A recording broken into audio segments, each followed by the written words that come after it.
Hello to everybody.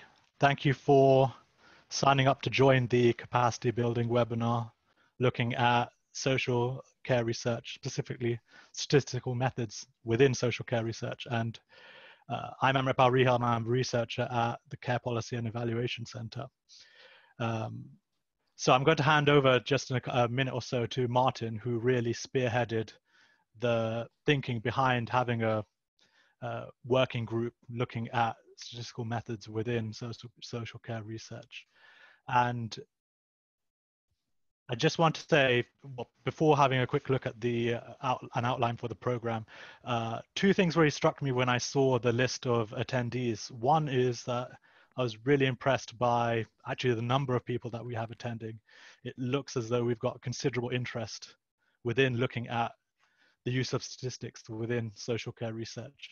The second one, which was really very happy to see, was a great variance in job titles actually listed. So I know when we were designing this, one of the things that we thought was key was that we wanted to have not only researchers, but actually all actors who are going to be used in research that is created. And so I think it's a fantastic achievement in that respect.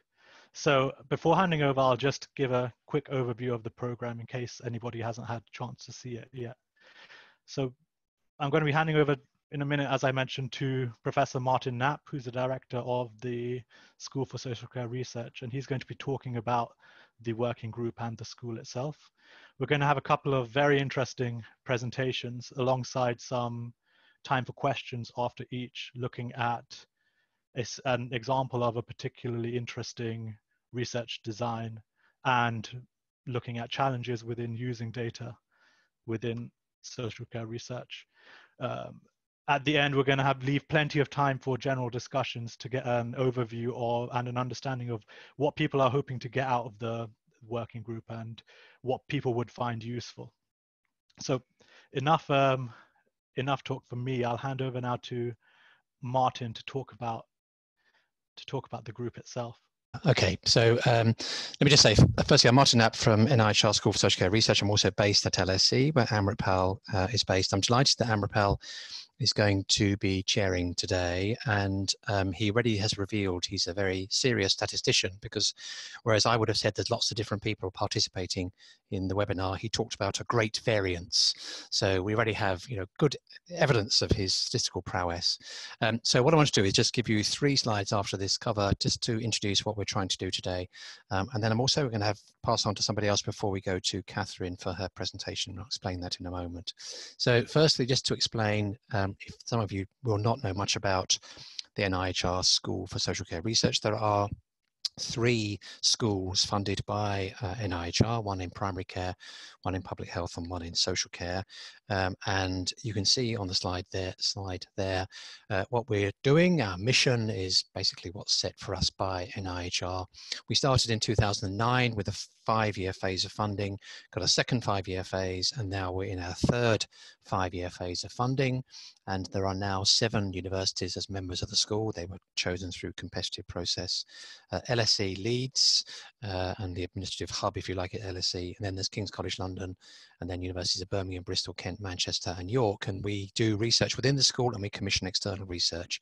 And in addition to that, we've got a capacity building program of £3 million over and above our research budget of 18 million for the 5-year period. And the event we're doing today is partly linked into that capacity building. We've always been wanting to help social care researchers to develop their research skills by putting on all sorts of things. And one thing we've identified for quite a while now is a relatively modest number of people who are quantitatively skilled working in the social care area. And in addition to that, we're relatively undersupplied, I would say, in social care compared to healthcare in terms of routinely available data. And so those 2 things come together today in this webinar. So let me just quickly say what's happened in relation to social care and NIHR, because that's an important bit of context. So NIHR has health in the title and not social care, but it has given a lot more attention and resourcing to social care by social care, and I use that term a lot, is shorthand, we mean adult social care, because children's social care, that's the responsibility of a different government department. And I'm not going to go through everything on the slide there, but if those of you that are familiar with NIHR will recognize some of those abbreviations down the left-hand side: Research Design Service, for example, the Clinical Research Networks, the Applied Research Collaborations, the regional, former clerks. What you've got there is a range of things, a number of things which NIHR have committed to doing, or already doing, or beginning to do now, to expand the volume of social care research and to improve the platform from which social care research can be undertaken. So lots and lots of things going on. And as I say, we've got this capacity building program, which is closely linked to NIHR Academy, which appears down near the bottom of that slide. I'll move on then to today's webinar. So I just copied this wording over from what we had put out. So this is what you signed up for free, so don't feel so bad about it. But there are three things we want to, I think, achieve today. So one is to discuss and share experiences of the use of new and also established statistical methods. So, there are many people, and my background is in quantitative research, people with quantitative skills who are keen to apply them and develop them within the context of social care research. So that's the first one. Secondly, to think about routinely collected and other statistical data on adult social care, what we can do with those data sets already, what more data we might like to see. And out of the current COVID-related discussions, there's been a very quick realization that data, if it wasn't in people's minds already, that routinely available social care data is relatively limited.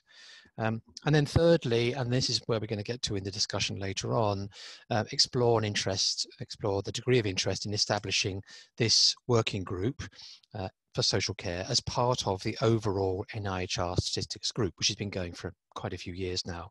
And there was going to be an NIHR Statistics face-to-face conference back in June in Sheffield, and that obviously got cancelled. And we were going to have a breakout session on adult social care. So this is, if you like, replacing that breakout session at the face-to-face event. And we want to establish this working group. There's no cost. I didn't put that up there, did I? As an economist, I should have said no fee, but there's no charge for participating. We just want people to participate. Now, before we hand over to Catherine for her presentation, and thank you to Catherine and Jose Luis for offering to do these talks, I just want to pass to Dawn Tier, who I hope is on the call. I can't see all the list, from Newcastle University. And Dawn is co-lead for the NIHR Statistics group. And I just asked Dawn at about an hour's notice if she'd be happy just to say a few words about that group. So Dawn, over to you. Hi Martin, thanks very much.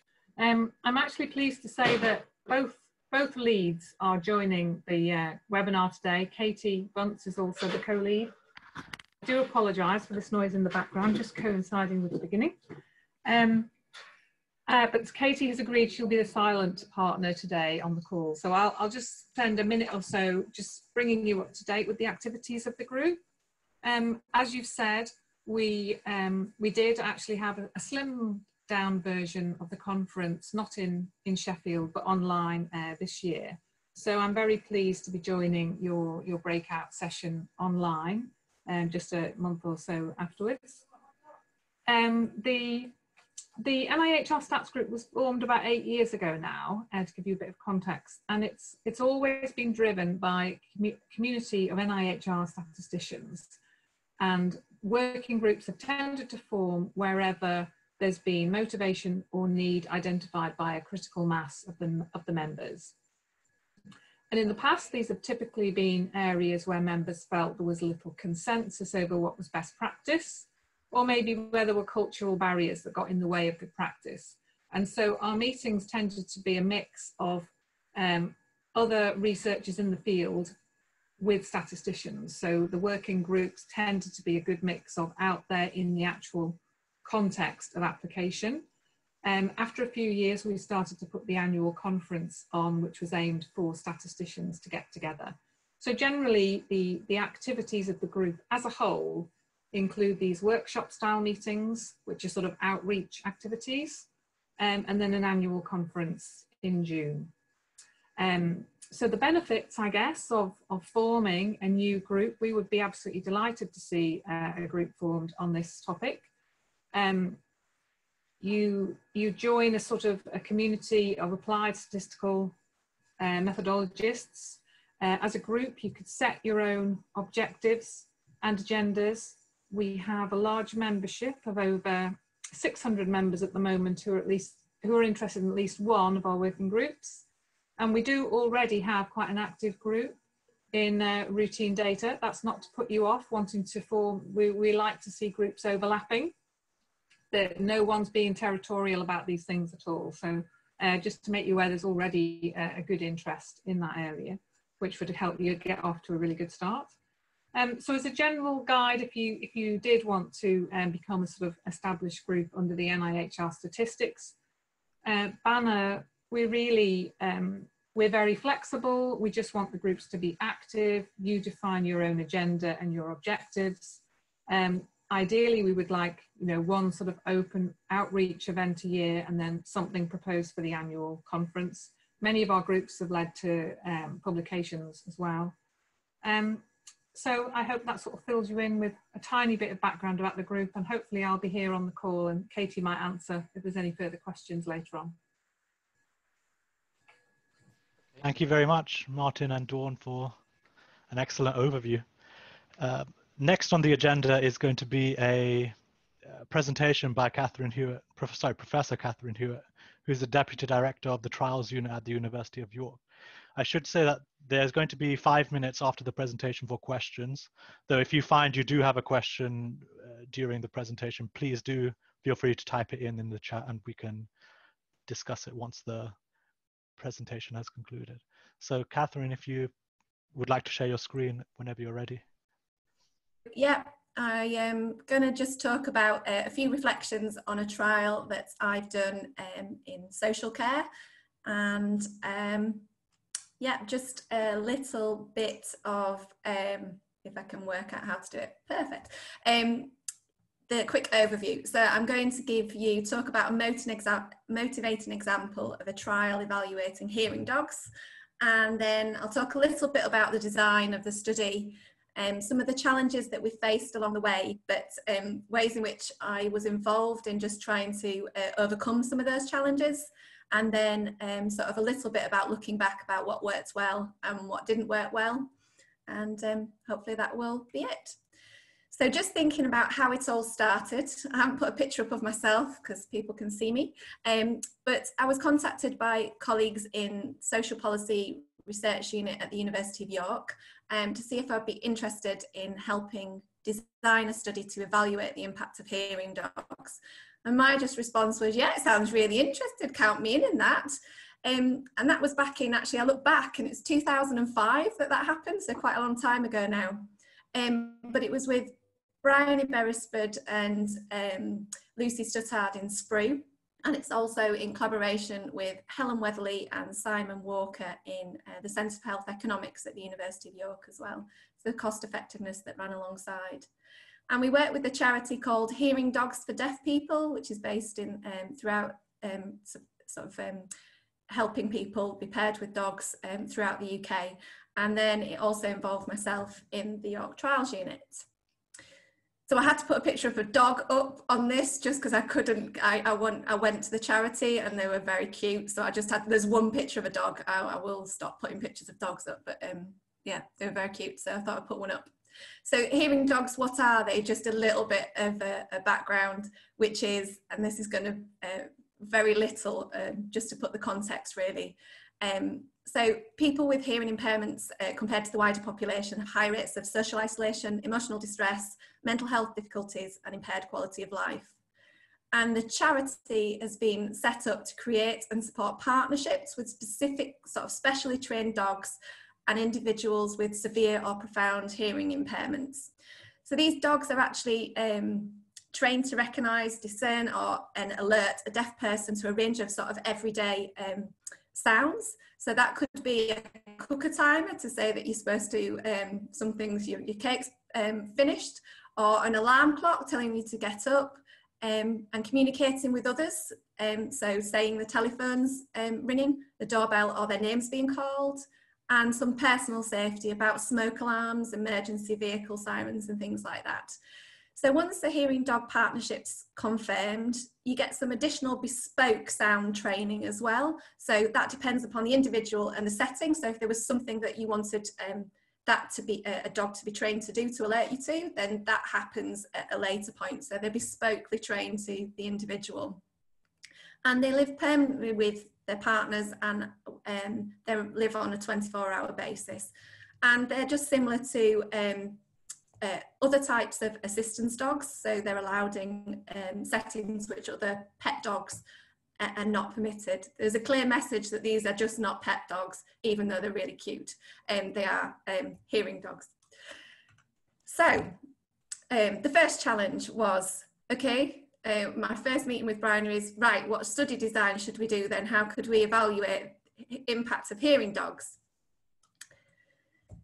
So we had a number of meetings with the charity, and we had to work within a number of restrictions. So they needed to ensure that the usual process for creating the hearing dog partnerships was maintained. There's highly variable times taken to match an applicant to a dog. So I was quite surprised to say that actually the charity commit to create the partnerships within 2 to 3 years of the application. So it's no quick task. These dogs, there's a lot of breeding programs of these dogs to be able to, and training of them to make them adapt to being hearing dogs. So there's also the sort of general issues about associated with evaluating complex non-traditional interventions. It's not like taking a drug in medicine, and undertaking research in and with a third sector organisation who are naive to research. They've never done research within that organisation before. So we discussed lots of options. We talked about observational study design, something quasi-experimental, and a randomised control trial. And obviously, my title as being Deputy Director of the Trials Unit that I've been for quite a while, I was obviously quite keen to do a trial if at all possible. But obviously a conventional RCT wasn't going to work in this scenario. It wasn't going to be able to work. So given that there was quite a long lead-in time of 2 to 3 years of the applications, that got me thinking about the waitlist design. So that would allow to meet the charity's requirements that no one be waiting longer than usual. But we didn't know whether the charity would let, I've said, like a toss of a coin, randomisation, to decide who would receive their dog early or late, because the charity usually decide who should get them. So the first challenge was overcome by just thinking about having an accelerated versus a usual application timeline. And we thought this actually might be quite appealing to potential study participants, because taking part in there you're still going to get a dog, but actually the advantage of taking part is you might get one quicker than if you were just in the usual sort of timelines. So we hoped that would help with participation and encourage participation within the study. And everyone who applied for the hearing dog, the charity agreed that they would be invited to take part in the study. So it was a everything in kind of thing. There were some caveats. There were some people that just couldn't, if someone's dog had recently died and they were waiting for another one and they'd been having this dog for a while, they allowed it to move on. The next challenge was about when to randomise, which sounds like a really easy sort of thing to do, but actually within this setting of how the charity works, it was actually quite difficult to work that out. So how the charity works is you apply for a hearing dog. It takes about 3 months for them to process the application. There's a 2-day induction. There's a profile made available. Then a match is made. It's about a year to 2 years before that match is made. Initial meeting. All of these things happen. It's quite a long period of time, 2 to 3 years between all of those times. We also, in talking to the charity, realised that actually some people weren't eligible because their hearing impairment wasn't severe enough to have a hearing dog, so they were withdrawn. Some people withdrew their applications during that process. So we couldn't intervene too early on. So withdrawals happened at a number of points during, sort of the main bulk of withdrawals happened during those times, and some were not eligible. but we needed to do that before the matches were made, because then the training happened. So we needed to make sure the timing was right between all of those things. So we went for when the profile was made available to minimise the withdrawals that were going to happen at an earlier point. So we're going to randomise once that profile was made available. And the idea was that the profile would be made visible or hidden. And that was how we implemented the randomisation. So we sort of kept those away from the trainers and then released them at a later point.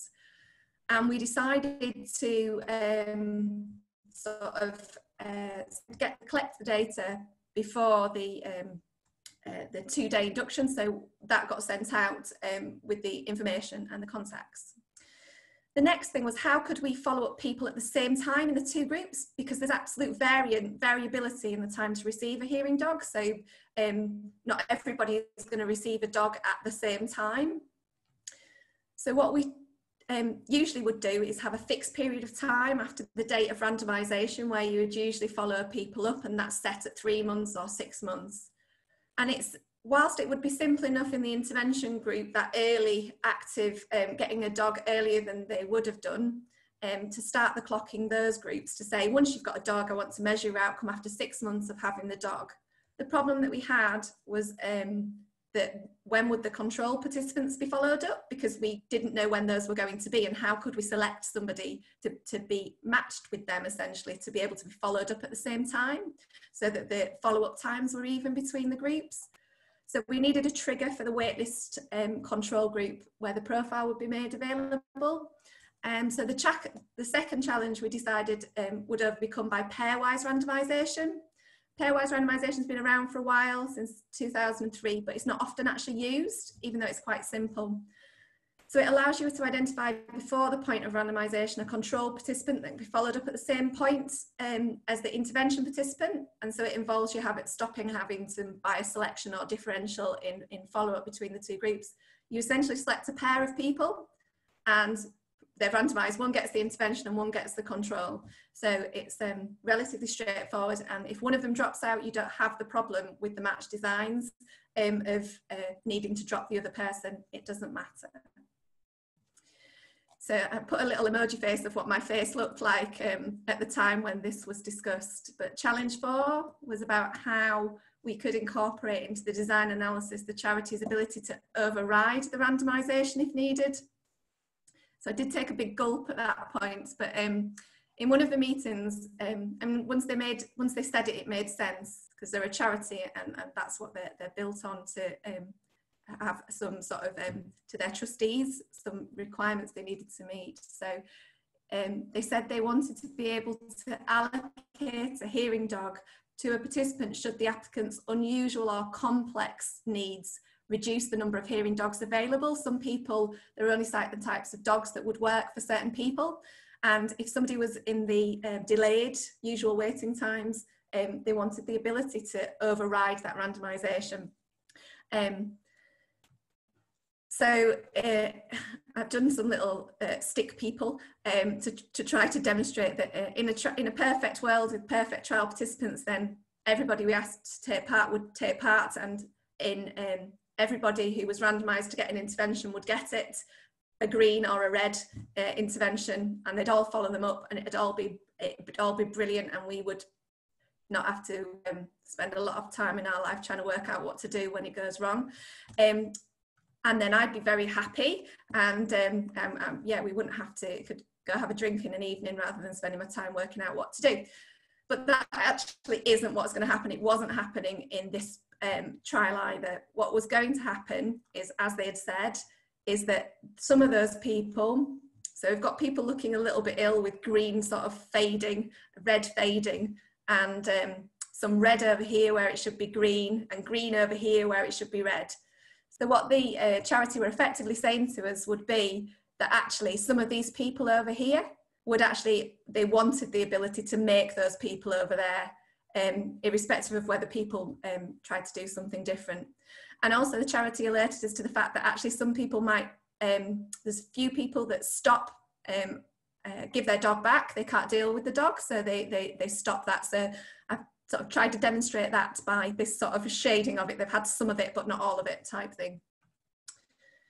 And obviously in any trial, you've got the ability to do have non-compliance. No matter what you do, it's inevitable, really. And the charity told us that they needed that option here.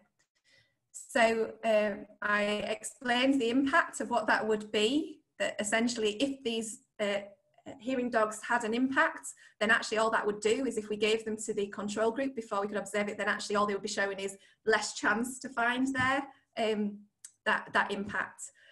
But we needed to make things work. So the agreement, we sort of put forward a plans of how we deal with it statistically. But the plan was, yes, you can, but please can we not do that very often? And yeah, if you do, then tell us about it.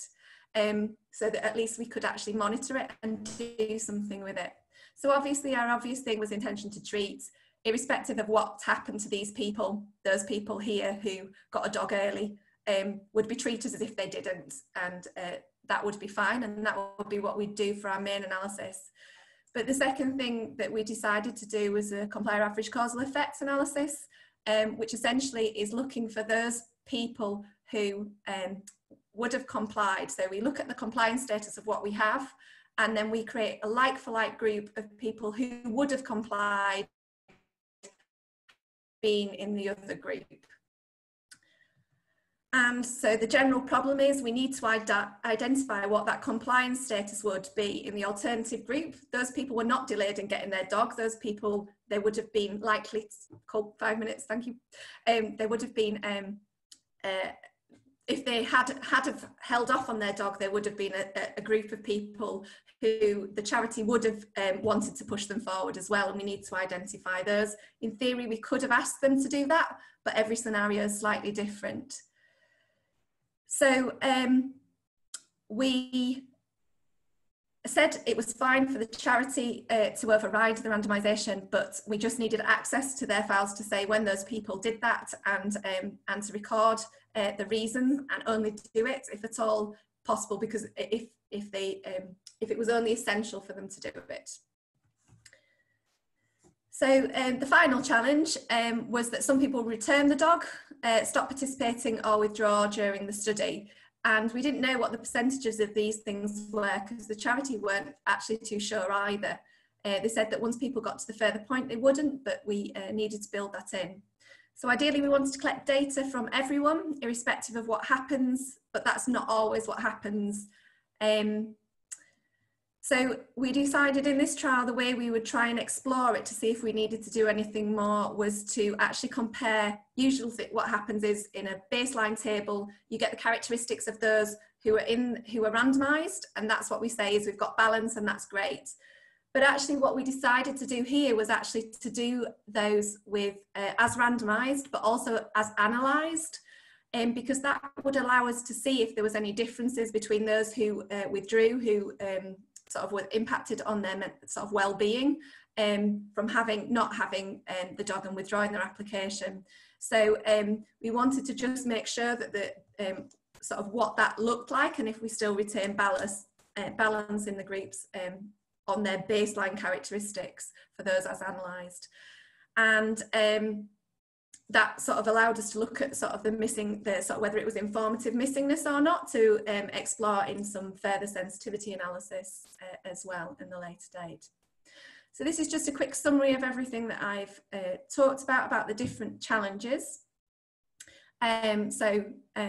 Just the things that we did to overcome some of those things. But just thinking about the reflections about looking back, it's what we tend to do most of our trials when they come to an end in health or in social care. So we look back at what worked well, what didn't work well.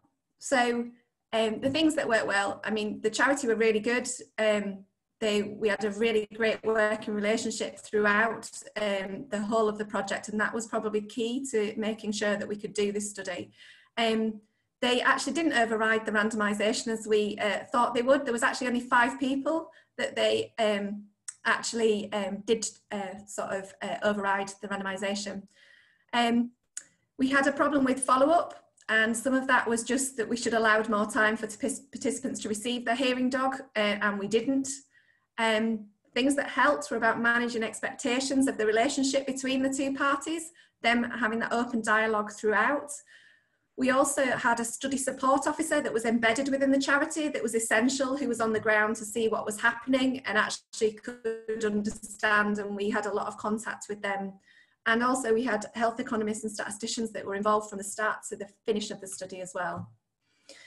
So despite actually at the beginning, that it's actually a methodologist that said that we wouldn't be able to do this trial because it was too complex an area to be able to do a trial. And we didn't actually get any, the charity were very keen on the trial going ahead, and they could understand why it was a good option to do. So we did it, the fireworks went off, we've done it. And it was the first RCT to evaluate the impact of hearing dogs and their cost effectiveness as well. Yeah, there were some things I'd do differently, but overall it went well. Brilliant. Thank you, Catherine, for a very interesting presentation. We've got a few minutes for questions. Can I ask if anybody would like to raise a hand or type a question in the chat, or just unmute themselves and start talking if there's something that you'd like to ask Catherine?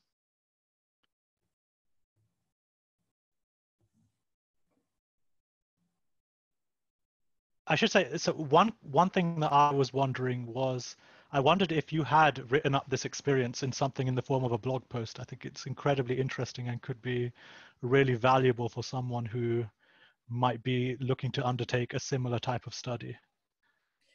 No, we haven't, not yet, but that's a really interesting idea and something that we did want to do, the reflections about what went well, what didn't go well, and some of the things that a bit slightly different ways of viewing things to still do an evaluation.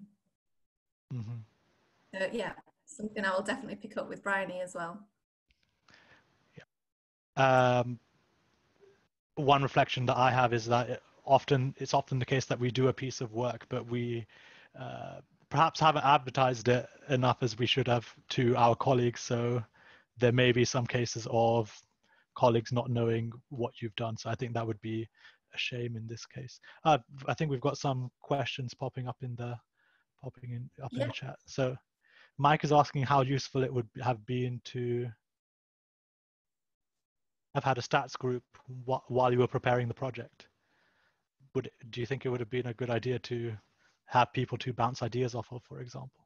Yeah, I think so. And I think it's just that sharing of things. So it felt like I was coming up with lots of different ways of trying to fix some of the challenges. And in some ways, why reinvent the wheel if other people have done those things before? And they say, oh yeah, what you need to do is do this. I did one in that study. Then yeah, it's always helpful. Yeah. It's always good to talk through your crazy ideas sometimes, and people to go, no, you are being crazy. Stop trying to do that. Don't try. So yeah, absolutely. Yeah. Justina was mentioning that we're encouraged to do feasibility studies pre-trials, and did you consider going down that avenue? Yeah, and I yeah, we did, and actually there was a bit that I didn't talk about beforehand. That we did have like a cohort sort of actually observing what happened and for the charity, with the charity at first. So while we were working with them, we wanted to see how it actually works. So we actually did track outcomes of people for the pre-bit of it, and did a little bit of qualitative work as well to try and understand the importance and get the outcome measures right. So I guess we did do a little bit of feasibility work prior to that. The charity were absolutely fantastic, and I've worked with a lot of different organisations, and I've had a lot more hostility in other environments than I have within that environment. I was absolutely gobsmacked about how welcoming they were, how great they were to work with. Martin had a point about that we don't communicate enough about the challenges and joys of empirical studies.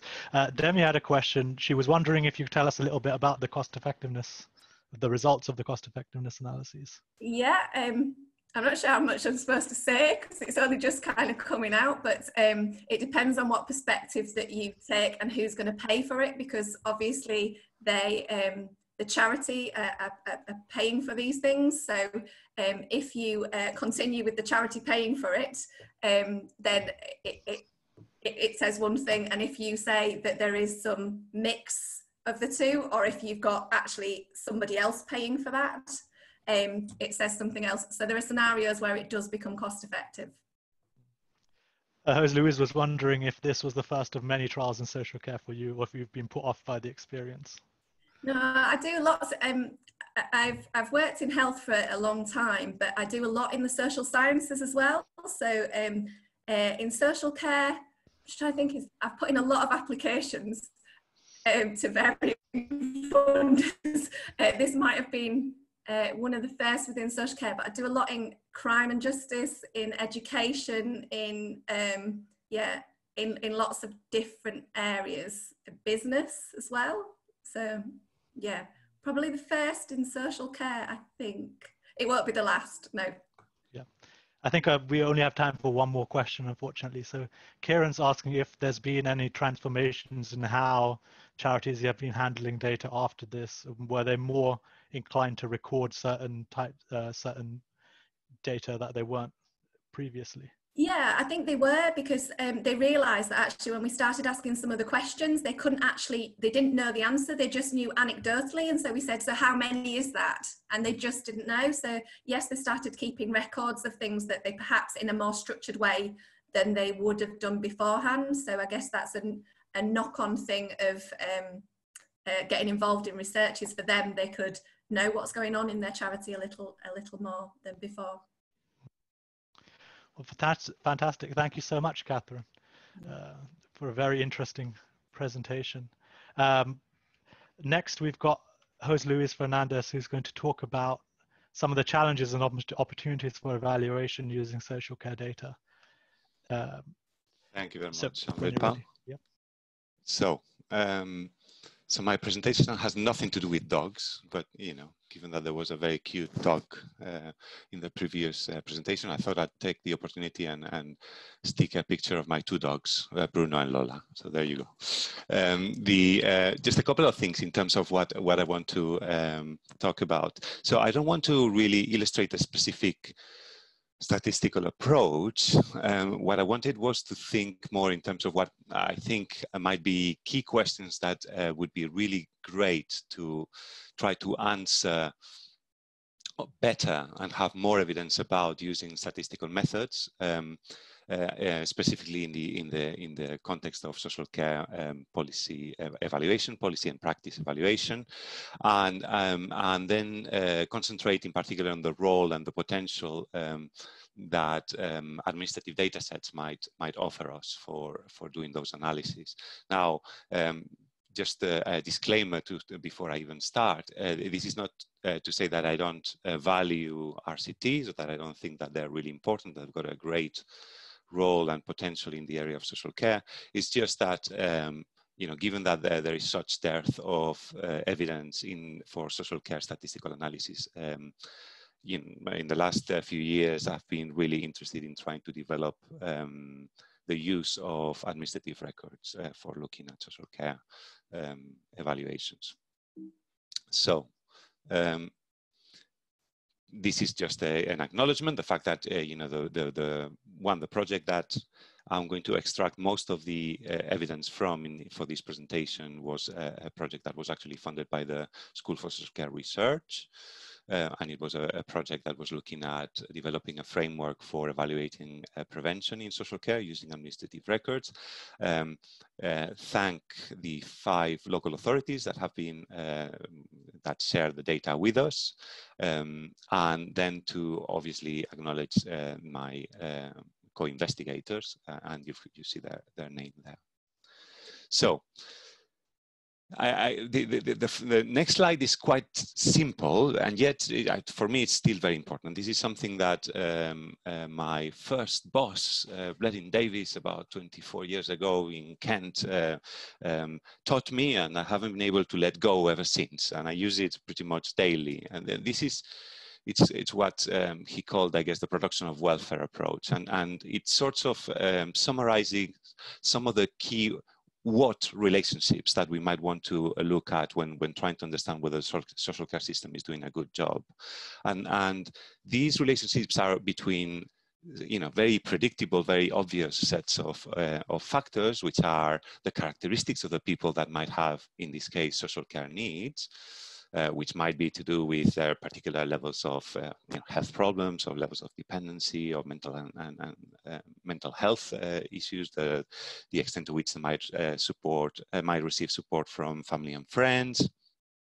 Also, and I now make sure to add assets, because this is not just about the sort of deficiencies, but also the fact that they might be able to bring in with them some assets, or there might be assets in the community that they might be able to benefit from. But it's basically the need-related characteristics of the person and the environment within which they live, and the care system is obviously going to respond to those by providing some sort of support, which in social care, if we compare, for example, with the healthcare system, the NHS, the sorts of the range of support that the social care system typically provides is much smaller, it's narrower in terms of if you count all the different pills that you can get from your doctor, or all the different types of interventions that the NHS might provide you. Obviously, those are going to be much bigger.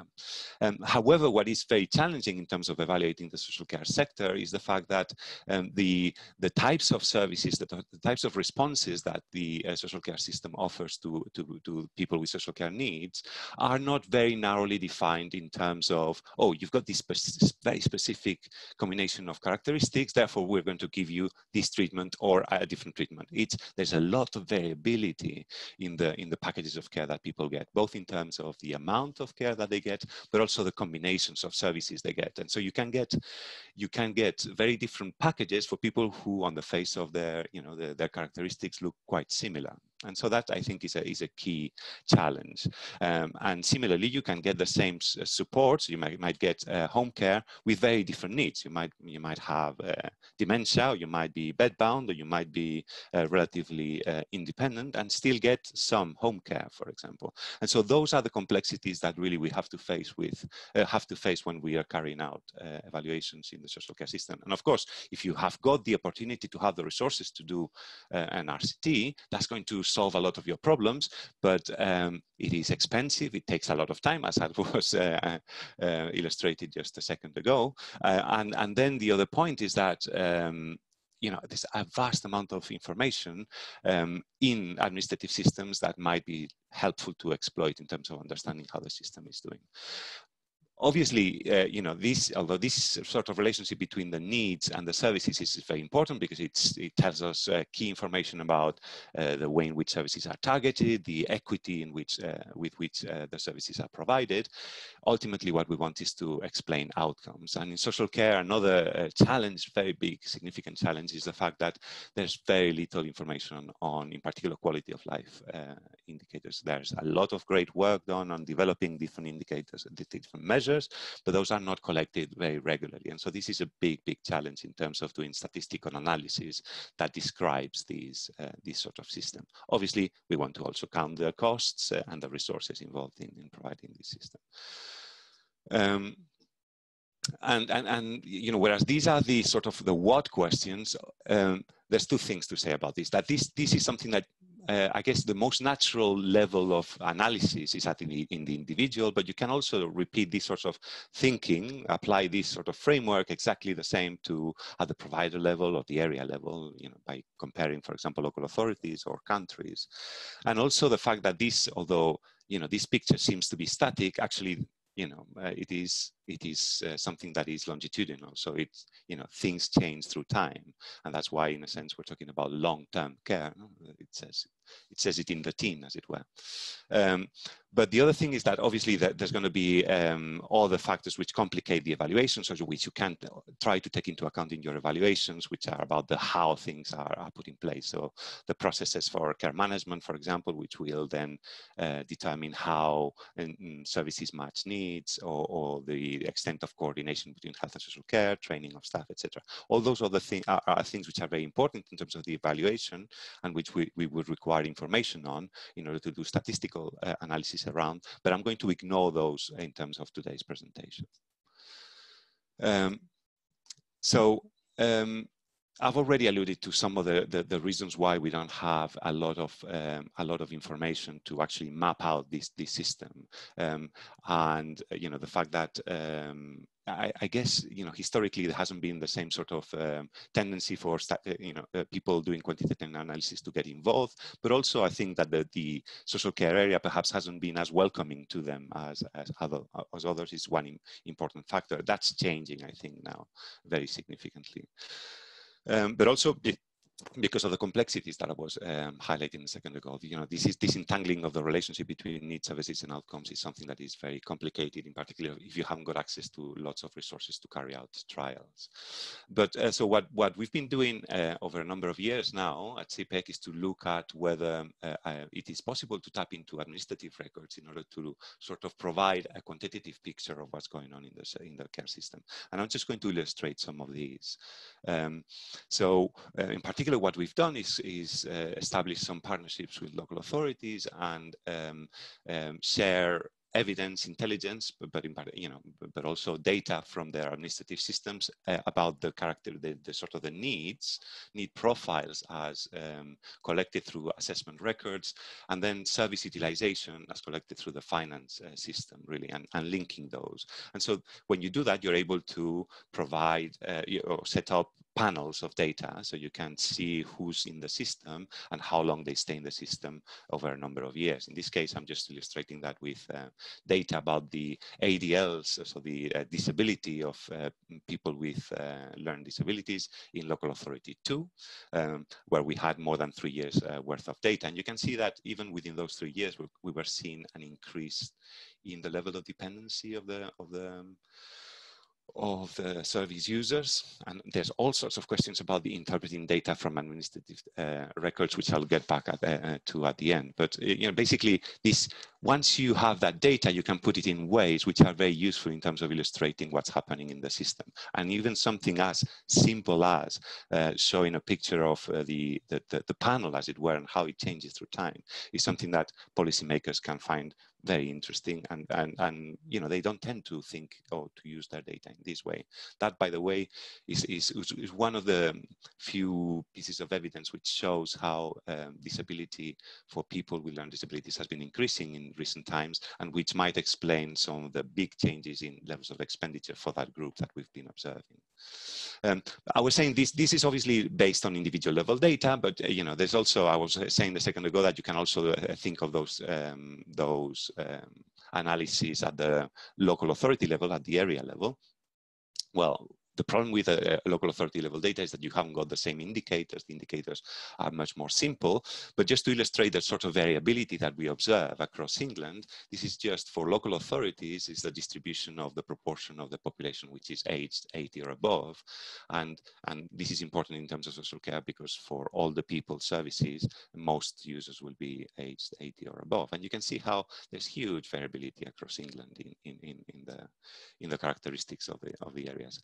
Another thing that is important, and again, I'm talking about very, very simple. We've taken the care records and we've linked them through time, but more importantly, we're sort of getting a cross-section on every day because we've put it in as a panel. And when you do that, you see things like this, which this is on the basis of the information about service utilization. For local authority 2 between April 2010 and July 2015, and you can see how it's basically showing you the numbers of clients, all the people that are receiving different types of services. So often when I present this slide, I say that somebody got indigestion in October 2013, because you can see, or perhaps April 2013, because you can see how Meals on Wheels go down and how they pick up again. Now, that's very interesting already because it tells us a couple of things. One is that services vary, or the sort of the care model that local authorities are using for what is going to be a relatively consistent population, because although there have been some changes in the characteristics of the population, they haven't changed that much. How the care models change a lot, and that is important because it might also give us opportunities for comparing care models and therefore looking at the cost effectiveness of different approaches. So I guess my point is that if you're in the system at this point, you're much less likely to have meals on wheels than here, but actually the people in the system will not have changed that much in their characteristics between April 2013 and April 2012. This is just illustrating similar points in terms of the fact that there is huge variability in service response between local authorities. I'm just not going to go into that, just to say that obviously in order to judge that, you need to understand the characteristics of those local authorities, and there we've got very little data. But again, looking at, because we, if you have got access to individual level data, administrative data about service utilization, then you can do things which are very simple and yet very useful for policymakers, such as looking at the distributions of package costs and breaking them down between community services and institutional services. You can see how, clearly what's happening here. Yes, I mean, if you are in the community and your package starts getting more expensive, you see how the probability of you going into residential care or nursing care, and these are these bimodal distribution, as it were. This is nursing care, which is slightly more expensive, and this is residential care. You can see how there's a substitution effect. Now, interestingly, you can also see how there's very little overlap between the two distributions. Well, we don't have at the moment the answer to the question: what is most cost effective for whom? Supporting somebody in the community or in residential care. That sort of evidence, which should be obvious, should be something that we really, it should be fundamental for deciding what to do with the social care system, is something that we don't have yet. Now, I'm not, should I jump this or not? How long have I got, Amritpal? Sorry, 5 minutes. 5 minutes. Yeah. This is for another day. So just to look at, in terms of service response, something that is, again, relatively simple to put together once you've downloaded the data and you've put it in the right shape, is to look at survival analysis, for example. Survival analysis in particular of people in residential care, which is the most expensive service. Well, that's something that is fundamental. This is a very simple Kaplan-Meier curve on the basis of 4 local authority data. It shows a remarkable degree of overlap in the patterns between local authorities, but this is something that is incredibly useful, for example, in terms of estimating lifetime expenditure.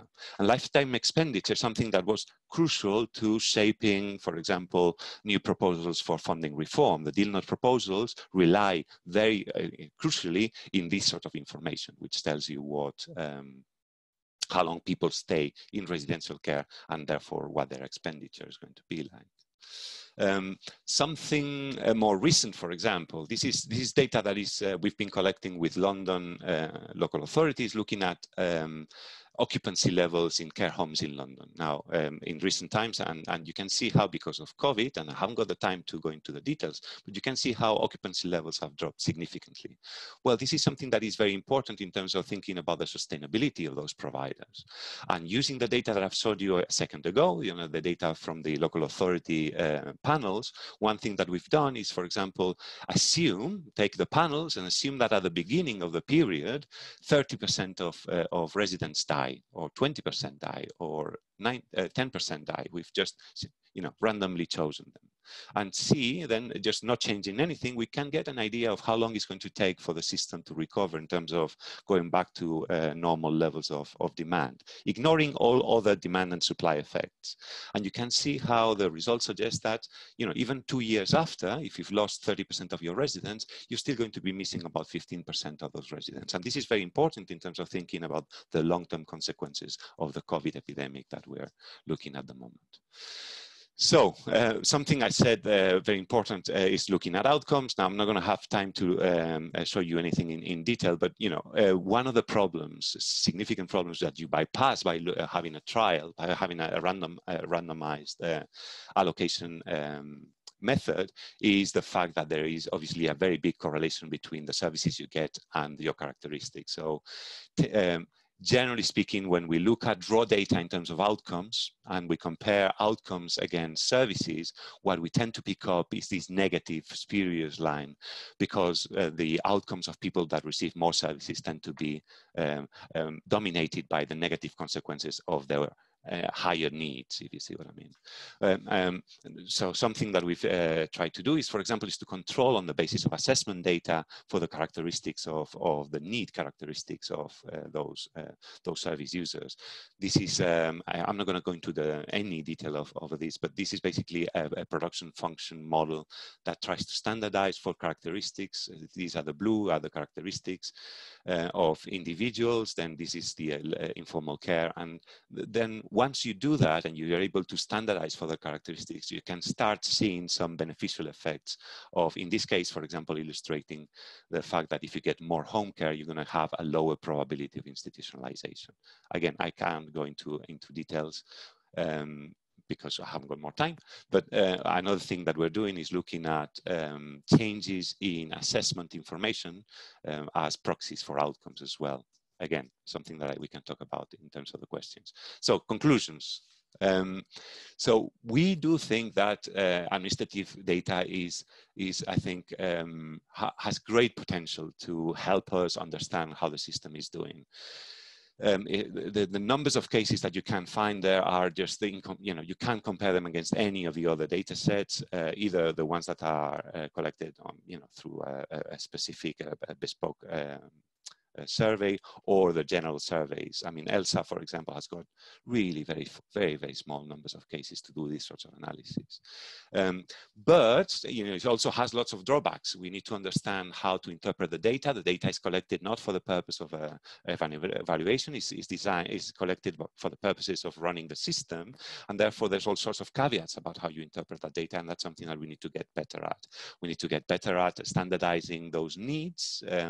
Obviously, there's multivariate regression, there's matching methods, but there's also, I think, great potential in trying to work with the local authorities in order to reach sort of quasi-experimental sort of evidence. There's also, one of the problems is that data tends to have limitations in terms of what services might be collected, for example, but also the fact that you don't tend to see self-payers. So you tend to see those people that are supported by local authorities, not the self-payers. There's very little data on outcomes. And so that's something that, again, needs to be improved in the long term. But nevertheless, I think, these, for me at least, and I might be making, I might have been wasting my time for the last few years, but this is something that I think is really has got tremendous potential in order to help us with the statistical evidence we've got around the system. One final word, which is not a very positive one, is that when you try to do this, the biggest hurdle, I think, is the IG issue, is the fact that it's incredibly difficult to get around the IG, the information governance, in order to get those data shared, even when the relevant stakeholders are keen to share that data. Thank you very much. Thank you very much, Jose Luis. Very interesting presentation, and have some questions coming in. So Dave has actually asked a question which is related to your final point with how easy is it to access the different administrative data, and do you have to be a diplomat to develop partnerships with local authorities? So I think I wouldn't do this in order to get a one-off shot, as it were. So the transaction costs are tremendous. You need to, I think there's, and it's understandable, local authorities are, they've got a duty to protect their data, and so to make sure that the data is not misused. Two, they've got, they tend to be guarded about opening up their secrets, because in a sense when there's on the one side, you're going to be auditing the quality of their data, and that's something that will not be very, or might be seen as a risk for example, performance leads in those areas, but also, you're going to be looking at potentially identifying ways in which the system is not performing very well. And so you need to build that trust. That trust takes time, takes a lot of time. And then, as I said, the IG is something that is, even when all the ducks are sort of in a row, it's very, very difficult to then, takes a lot of time to get past the IG, and that's something that is really disappointing, because I think that's something that we could do much better on. So I certainly wouldn't do this. When I do this, I try to have a relationship that is going to last for a few years to sort of amortize the effort. I think that makes sense. Another question from Justine: if you could design a new survey and had an unlimited budget, what would you survey? This morning I was giving a presentation to some directors of social services in the Southeast about some of the work that we've been doing, and I was asked a similar question: what data is missing and would you want to collect? And I told them, don't ever ask this question to an academic. It's going to be 20 minutes answers. So I think what we need really to get better at is collecting perhaps a small, perhaps it might be 10, 20 indicators, which are really crucial in terms of understanding the characteristics of the people that are in the care system. And of course, you know, you can do that with a survey, and we've done excellent, well, I would say that, wouldn't I? Studies that have collected primary data.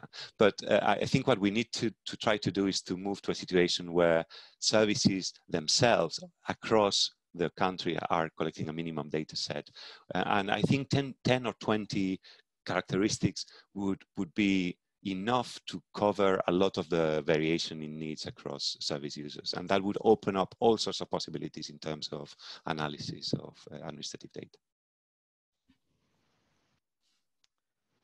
Thank you, Jose Luis. I don't think we have time for more specific questions at the moment, although I think it might be a good idea now to open up for the wider discussion that we spoke about.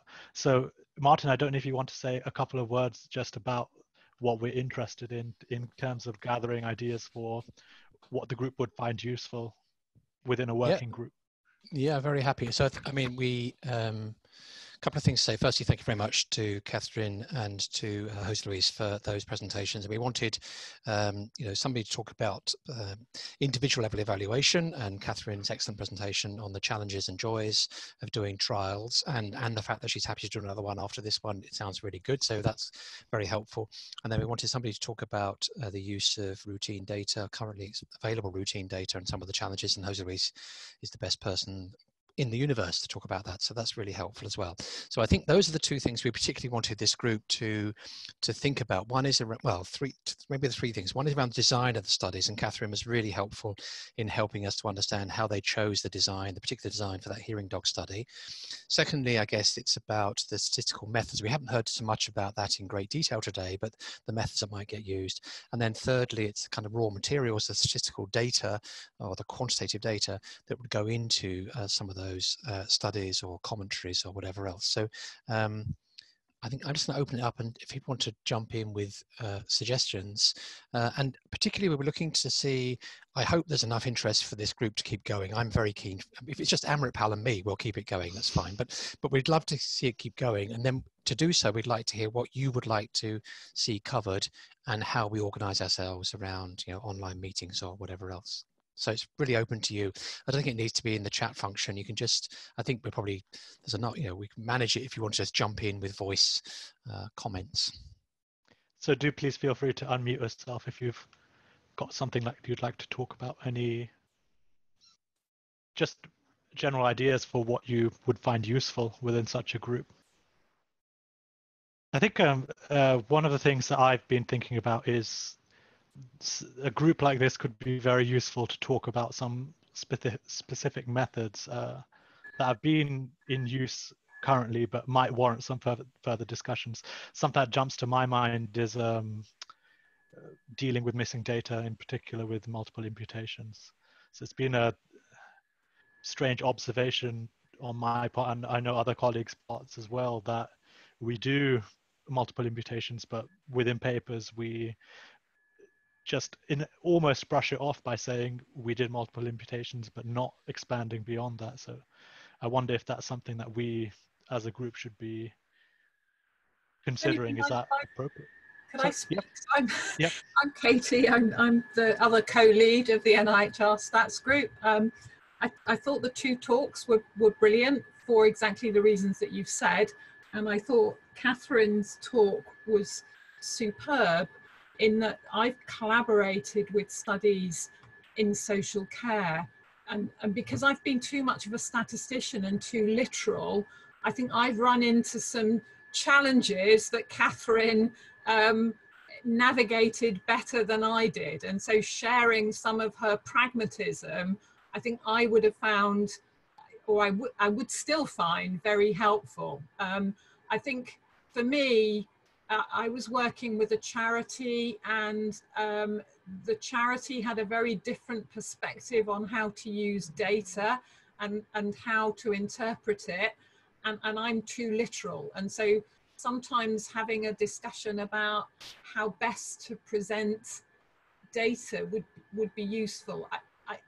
I personally think, so some of these discussions would be much better to have in our annual conference, because actually we could synthesize with some of the other streams of interest. And so, as Dawn mentioned, there is a routine data group.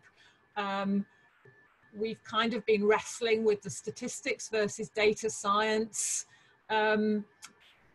challenge or opportunity, whatever you want to call it, within the groups. I think this view of, should you have a trial, shouldn't you have a trial, that's another very big issue, and I don't know that there's an answer. I think we actually need to develop skills in both and see where they end up. So I think it is quite an interesting way to go. So, but I think sharing what's actually happening there, I mean, I don't know how we can publish some of this work, but I think that would be brilliant if Catherine's study was out there. As I said, I can give you an example of how not to do things or how to run into real issues. But yeah, sharing, I think, is great. So just, as Martin, just jump in. I think if Catherine and Katie jointly, they seem to be very enthusiastic, can write us a blog for SSCR website.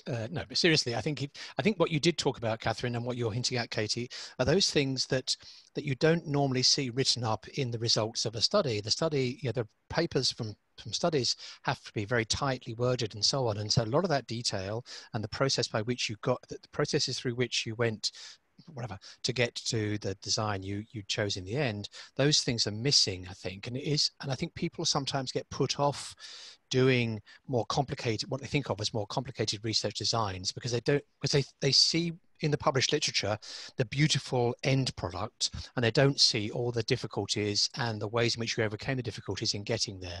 So I think, seriously, I think it would be really helpful if we could find some way of we'll have Catherine's slides on the screen. You're right, Martin. I think it hints on, so for a long time I couldn't understand the difference between public health and epidemiology, and then I moved to King's, and I now think that public health is epidemiology shoved in with politics and all other sorts of areas. But actually doing a trial within social care may require us to think differently and somehow translate and capture that and put it across.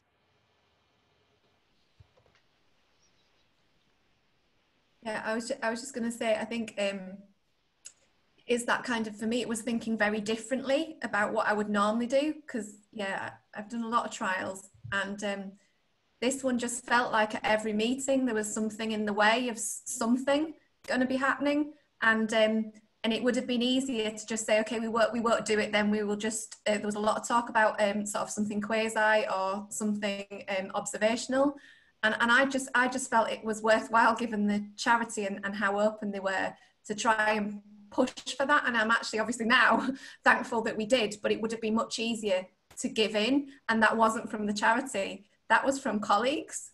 So I look back at some of the emails, and there was a long list of pros and cons about doing the trial, which were leading towards not doing it.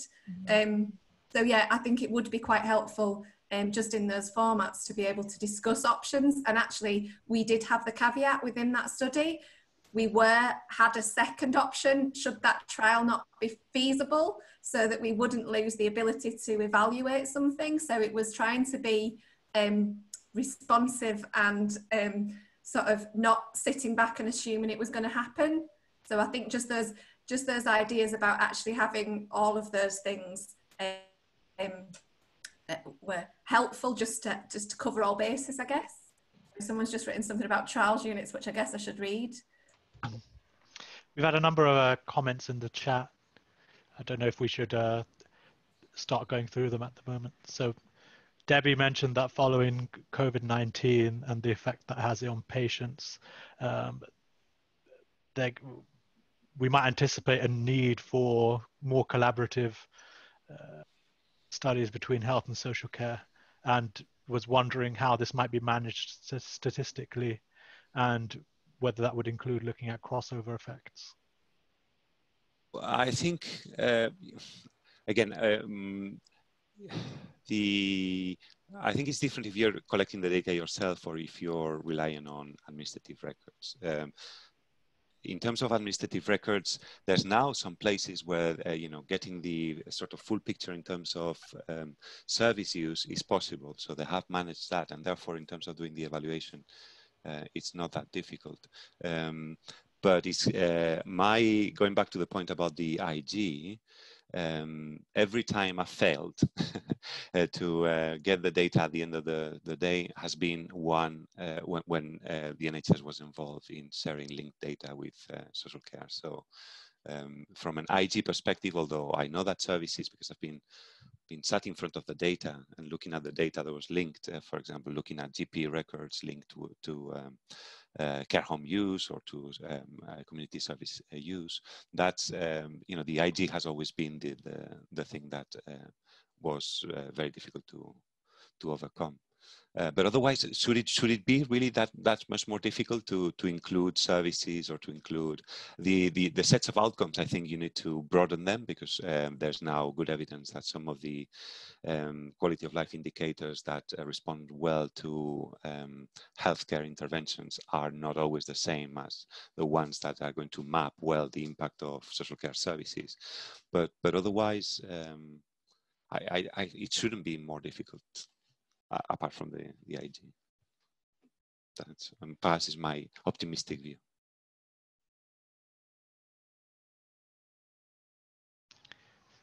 That's very good. I guess scrolling through the remaining comments also. So Jenny was wondering, and perhaps Martin, you can speak on this. Conscious that the NIHR SSCR has an England remit, would you allow those of us working in Scotland to participate? We have similar data challenges, albeit with different data sets. Do you mean before or after Scottish devolution?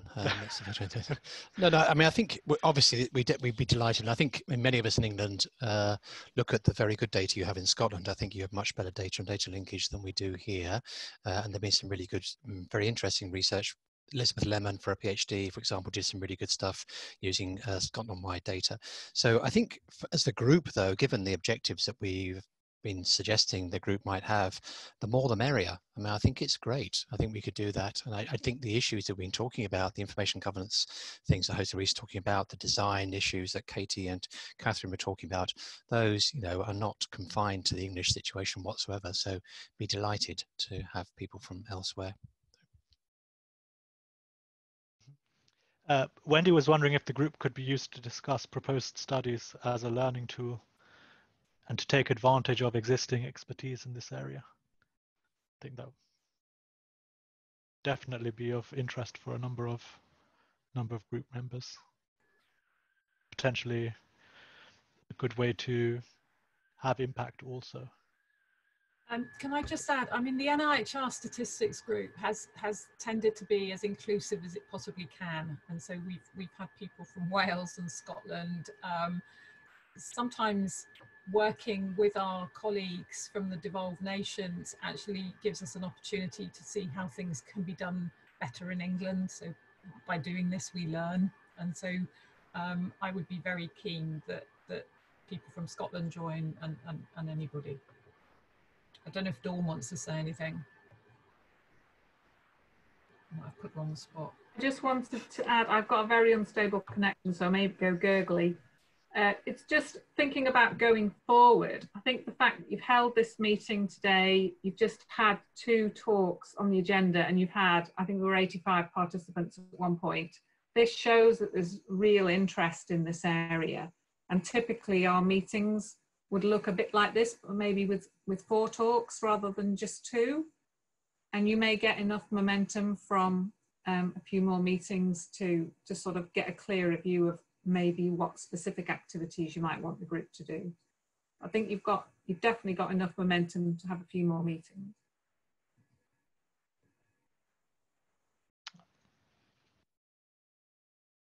Sorry, Martin, were you trying to say something? I think you were muted. I was muted. I was just saying good, good, good. That's all. But I think the issues that we talked about, I think, are not peculiar to social care. I think there are particular challenges in social care, and we've heard about those from both presentations. But I liked Katie's earlier point about, you know, some of these topics that we've been talking about already are things which pervade the whole area covered by NIHR, if you like, and will be very usefully discussed with groups in other areas. And I think we've benefited a lot, for example, from Catherine's presentation today, or the learning you've got, Catherine, from your work in public health and bringing that into social care, and then persuading hesitant colleagues that a randomized control trial is a good thing. That's all great news for us. So the more that we can open up and bring things together, the better. Mm-hmm. Scrolling down the list, Kate Henderson, I don't know if you want to say a word, Kate, if you're there in the chat.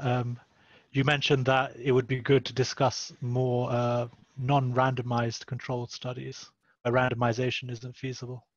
I think that would be a good idea also. Yes, yeah, it's just that sometimes you get situations where it would be possible to attempt to control using area controls.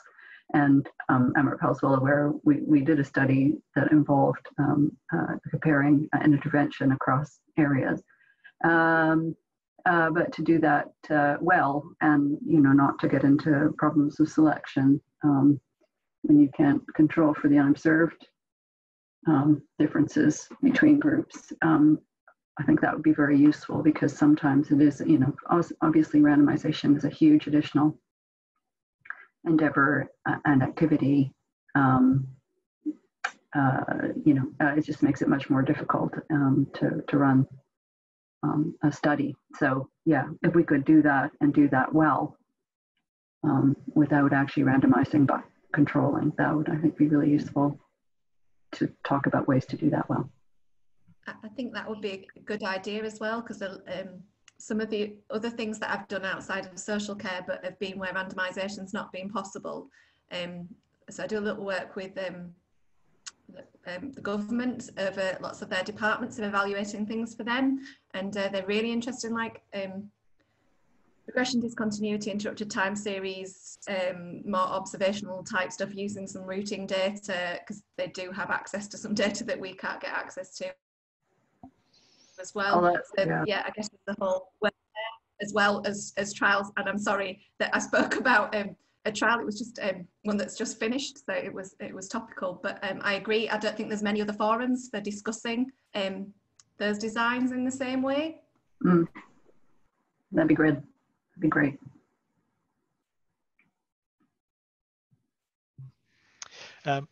T's made a comment in the chat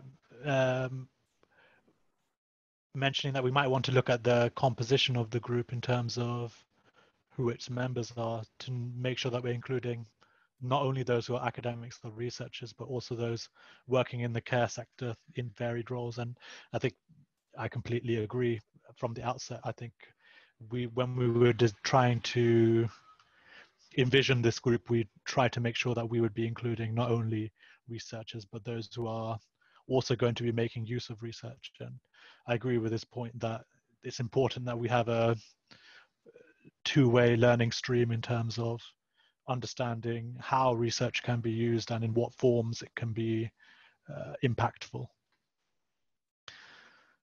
So just wanted to say I agree with that. Kieran's wondering if we could look at smaller group studies, for example, those comprising of individuals with rare diseases within health, to make comparisons or draw lessons from.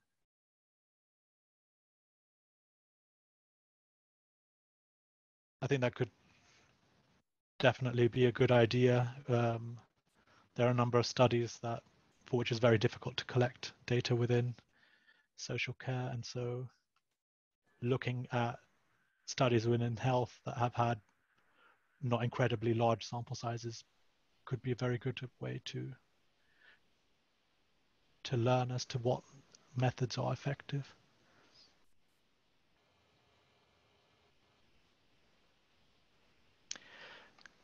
Can I ask, we're running near to the end of our allotted discussion time. Can I ask if there are any final questions? Because I have promised Mike a few minutes at the end to talk about some upcoming SSCR activities.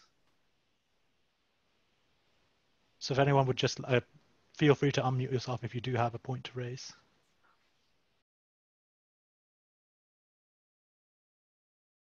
Okay, in that case, sorry, Mike, would you like to give us a quick overview of the upcoming SSCR activities you mentioned?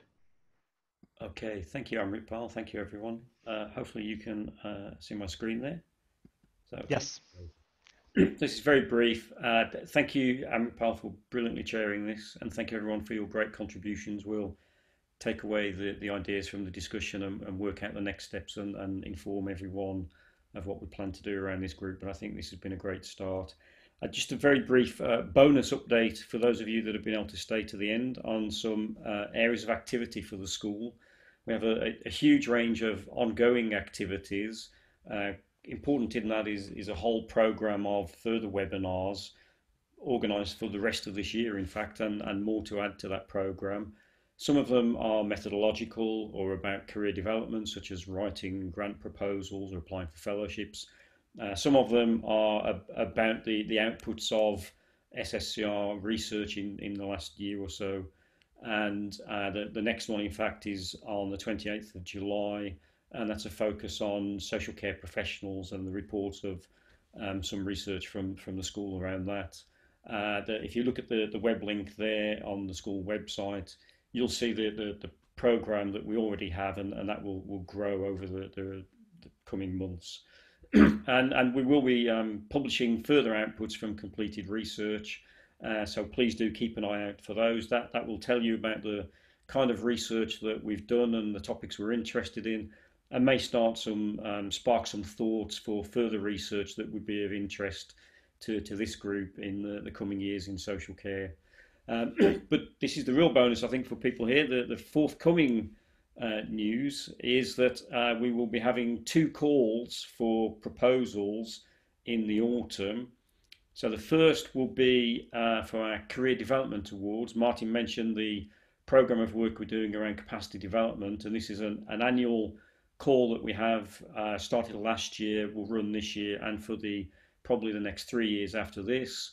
And this will be for individuals who are perhaps already engaged in social care or in social care research, or have expertise outside of the field but are interested to get more involved in social care research. So perhaps some colleagues here that have statistics and methodological expertise, they might like to apply into the field of social care. But this would then be to apply for up to £50,000 to support the career development to enable that person on that career path in social care research. So we have supported people who are social care practitioners who want to get more involved in research, existing social care researchers to undertake more training and development work, and as I say, we are keen to support people to come into social care as well. So look out for that. That's an open call beyond existing members of the school, so anyone can apply for that. The second one, also to launch in the autumn, they'll launch around the same time.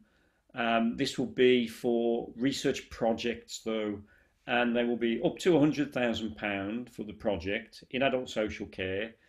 And we're particularly looking for proposals that have excellent potential for developing individual researchers and future research. So we're not looking for one-off projects. We're looking for something very developmental that will hope to grow the field of researchers, but also hope to set platforms for future research. And again, this will be an open call for colleagues beyond the core members of the school. Anyone can apply.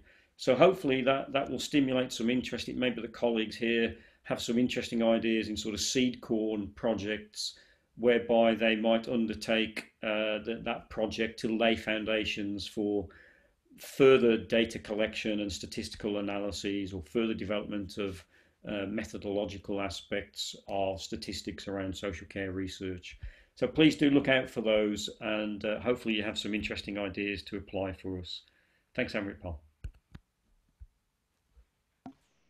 Thank you, Mike.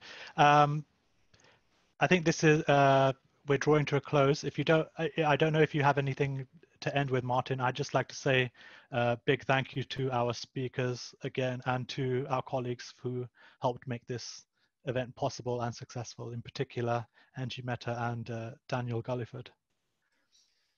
Thanks. Amrit, I was typing into the chat. Thanks everybody for participating. It's great. Thank you, Amrit, for chairing so well. You've done it so well. We'll get used to it again. So that's great. And thanks everybody. And please, let's get this group going now. Sounds like we've got lots of interest, and I like lots of suggestions. We'll make sure the recording is available on the website as soon as we can. I think that captures the chat as well. So we'll make sure we use those bits of information. So 30 seconds late, we'll say goodbye and thank you very much. Okay, thank you.